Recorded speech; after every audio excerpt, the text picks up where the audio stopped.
All right, Janatan Sayeh joins us now. He is a research analyst at the Foundation for Defense of Democracies. Welcome to you, Jonathan. It's great to have you again. So we know that Saturday is the day. We're not yet sure if it's going to be direct talks or indirect talks, but already Iran is rejecting direct engagement. So, Jonathan, in your view, is this bluster and bluff, posturing, or maybe a sign that Tehran doesn't really have any interest in negotiations? Well, Tehran is currently at its weakest right now, internally speaking. There is increasing dissent at home. Their currency is grossly devalued, and they're facing mounting pressure from both the United States and Israel for their military program. For their nuclear program and their military capabilities, including their ballistic missiles. So joining nuclear talks has oftentimes been Tehran's way of buying more time to perhaps delay the process. Now, they have two objectives in mind. Number one, to postpone a potential delay in attack, whether from Israel or America or a joint operation. And on the other hand, we are reaching the snapback decision on their nuclear program and through the United States resolution. So up until October 2025 would be the deadline for the EU to decide whether they in fact want to impose or reimpose existing sanctions on Iran, or whether they are okay with them being lifted. So those are the main two objectives from Tehran by joining the nuclear talks. Jonathan, you wrote an article today revealing that Iran's supreme leader has put armed forces on high alert and threatened neighboring countries if they allow U.S. airspace access.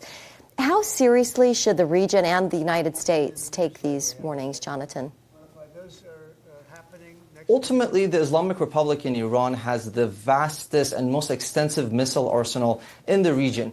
When it comes to their naval drills and perhaps speedboats launched by the IRGC, that poses relatively more, perhaps, it's not as much of a restraint on military capabilities when compared to the ballistic missile program. So the main challenge continues to be the missile program, and if they were to move with weaponization, which they are in fact moving forward with, they're able to combine these two capabilities of nuclear and ballistic missile and genuinely pose a threat not to the region but also mainland Europe. So when it comes to military capabilities of Tehran and their malign ambitions, it should not be underestimated. Now, it's a matter of whether they will in fact give in negotiations or not. But most importantly, even if a theoretical deal was reached, the question is, can they provide concessions and, more importantly, guarantees as to whether they will in fact abide by the guidelines or whether they will continue to enrich uranium discreetly like they have in the past. Just a few seconds left, Jonathan. Israel is pushing for full dismantlement of Iran's nuclear program in exchange for sanctions relief. Do you think there's any chance Tehran would accept such a deal, especially given, as you were mentioning, the current military posture? Again, just a few seconds left.